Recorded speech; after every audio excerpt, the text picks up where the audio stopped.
Okay, welcome to another deep dive. Today, we're really jumping into something pretty big in hip-hop recent history. Yeah, we're looking at the reactions to Lil Wayne's Ty Carter the right after it dropped. Exactly. And just to be clear, this isn't like our review. No. Our source material is basically a collection of YouTube reactions, the raw takes that came out almost immediately. Right. Those first impressions, the gut feelings. So our mission here is to kind of unpack what people were saying right then and there. Pull out the main points, the criticisms, maybe some surprising reactions. Really get a feel for that initial wave. Yeah, focusing on the actual words they use, the feelings. Okay, so diving into those first reactions. Honestly, there's one feeling that just dominates. And that feeling is, Yeah. well, it's disappointment, isn't it? Just widespread. Yeah, massively. You hear it loud and clear. People weren't just sort of about it. No, the language was strong, like sad day. I was not expecting this. Thoroughly highly disappointed. Real letdown vibes. Someone even put it in context, suggesting maybe the album felt like it was made before that whole Kendrick Super Bowl thing. Oh, interesting. Like it was supposed to be a victory lap after that, but then it just didn't land right. Exactly. And that feeling seems even stronger for the longtime fans, right? Definitely. You had people saying things like, they never could have imagined Wayne releasing something like this, especially, after all his classic stuff. Yeah, that history, the whole Carter legacy, Yeah. it has so much weight. Makes the disappointment hit harder, I guess. For sure. So, okay, that's the general feeling.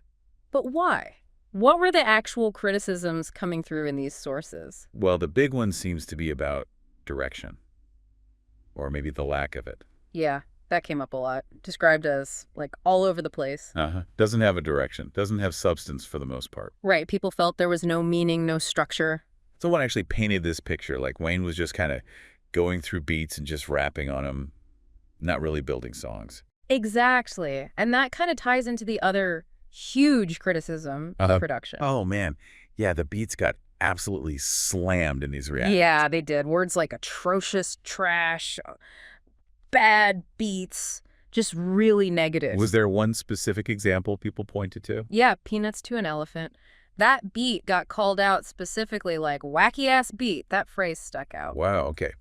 And besides direction and beats? There was also this feeling of repetitiveness. Right, like a lot of stuff got repetitive. And one person said something pretty striking, like, I learned nothing from this album. They actually contrasted it with other artists where they feel like they get something new. That's harsh. Mm-hmm. So you've got lack of direction, bad beats, repetition.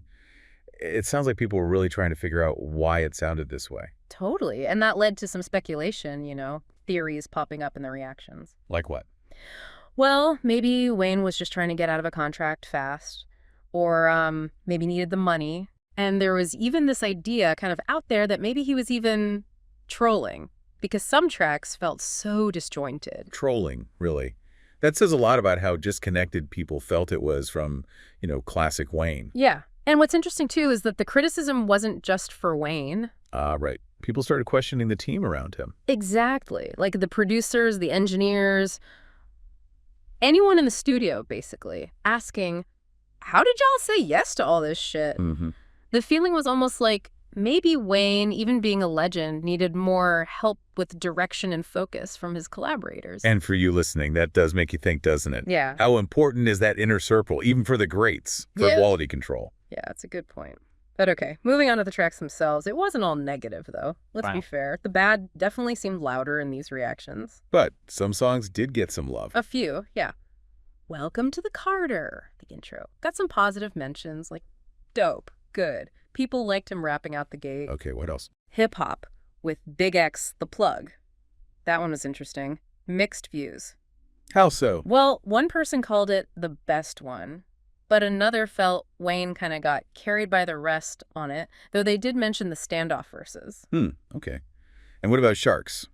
That had Jelly Roll and Big Sean. Yeah, and that one really divided people. It's kind of fascinating. Divided how? Some thought, okay, maybe it'll grow on me, or it had amazing vibes. Others were like, nah, didn't really work. But wasn't that also called maybe the best song? Yeah, see, that's the thing. Someone else called it potentially the best song on their album, but then specifically said Big Sean washed Wayne on it. Whoa. So praise for the song, but maybe not for Wayne's part specifically. That's complex. Right. It really shows the inconsistency people felt, I think. Bells got clearer praise, though. Amazing beats, amazing vibes, something you can just vibe to. Okay. Any others worth mentioning on the slightly more positive side? Let's see. If I Play Guitar was called a vibe, but then someone said it was cool at first, but then it got bad. So mixed again. Versatile was another word used. And the track with his son, Cameron Katari. Yeah, that one got acknowledged as a nice track. One person felt his son made the track work. But there was a criticism there, too. About the auto-tune on the son's voice. That was seen as a downfall. Though, interestingly, one reviewer just skipped critiquing it altogether out of respect, which is a different angle. That's fair. What about Be Myself or Alone in the Studio? Those were mentioned as tracks where it felt like Wayne was, being himself, also called a vibe. And a few others got brief mentions, like Banned from N. Yeah, Banned from N, like that one, solid, debatable. Cotton Candy got a nod for the 2 Chainz verse, but not the sample. Loki's theme had potential, apparently, but the rock sound turned some people off. Flex Up was deemed not that bad, but also forgettable. Like, can't even remember how Flex Up sound. Okay. And the intro, King Carter, you mentioned earlier. Right, people liked the instrumental, said it was good, built things up, but then the feeling was the rest of the album didn't deliver on that initial promise. So even the positive mentions often seem to come with caveats or just highlight the inconsistency overall. Pretty much, yeah. It makes you think, like, are a few decent moments enough if the whole project feels shaky? Okay, now, let's flip to the tracks that really, really seem to bother people. The ones that get the strongest negative reactions. Right. And Peanuts to an Elephant is probably top of that list. The reaction was not good. Understatement. What were they saying? Just blunt stuff. Ass. One of the wackest moments of Wayne's career, simply worst songs. Wow. And besides the wacky-ass beat. The lyrics, too. Specifically about a girl's butt. One reviewer was just like, that's a no for me. Yikes. Yeah. And they gave this advice, basically. Do not listen to this song unless you're one of them people that like to laugh at funny shit. So, not exactly a musical recommendation. Definitely not. Okay, what else was singled out? Island Holidays? Yeah, that one got hit hard, too. Horrible. Trash. Another trash beat. What was the issue there? Apparently, the chorus just repeats Cutter 6 instead of the song title. Someone found that confusing, felt the whole track was just everywhere, kind of forced. It even got compared unfavorably to Drake's Delilah.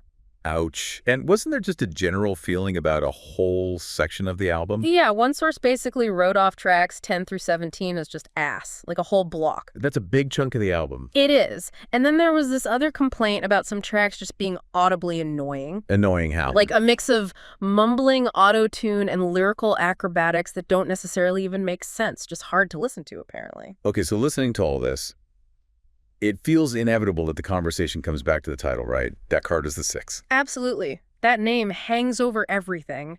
The source material constantly compares this to his past work. And how did it stack up in those comparisons? Well, some felt parts weren't that different from maybe 10, 15 years ago, Wayne. But not necessarily in a good way. Others were quick to say, the older Carters, like 1 and 2, were just way, way better. Different league. There was one comparison to a mixtape that really stood out in the notes. Oh, yeah. Someone said, the mix before the 6 was better than 90% of this album. Wow. That directly contrasts the official album with something maybe more raw and finds the album lacking. Exactly. And that's where the title becomes this huge issue for people. Like it's a burden. Pretty much. One reactor said, using the Carter name puts unnecessary weight on the shoulders of the project. And the feeling for a lot of them was, maybe the series should have just stopped earlier, like after Carter 3, because for them, this album just does not belong in the Carter series.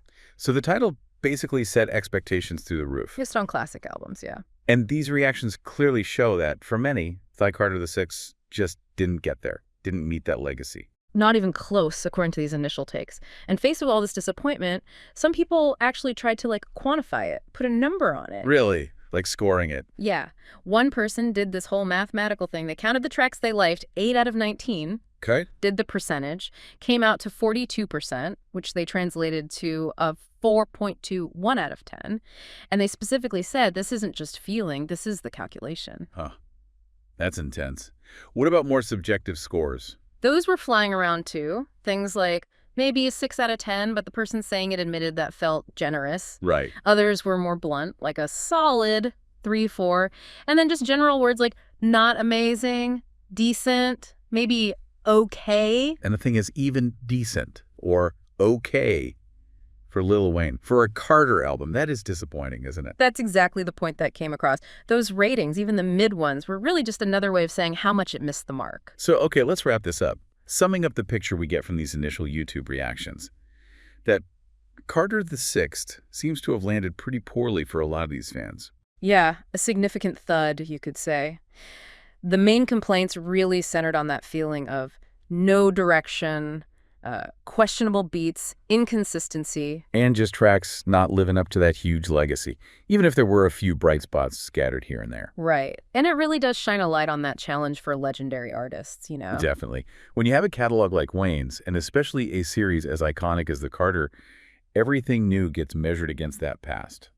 That legacy isn't just history. It actively shapes how people hear the new stuff. The bar is just incredibly high. So thinking about these really strong, sometimes kind of harsh fan reactions and the questions people raised about, the album's direction, maybe even the team, it leaves you wondering, doesn't it? For an artist with that kind of massive legacy, what does it actually take to release new music that still connects? Especially if they're trying new things or even just putting out more work. Is the biggest hurdle they face just the incredibly high standard they set themselves?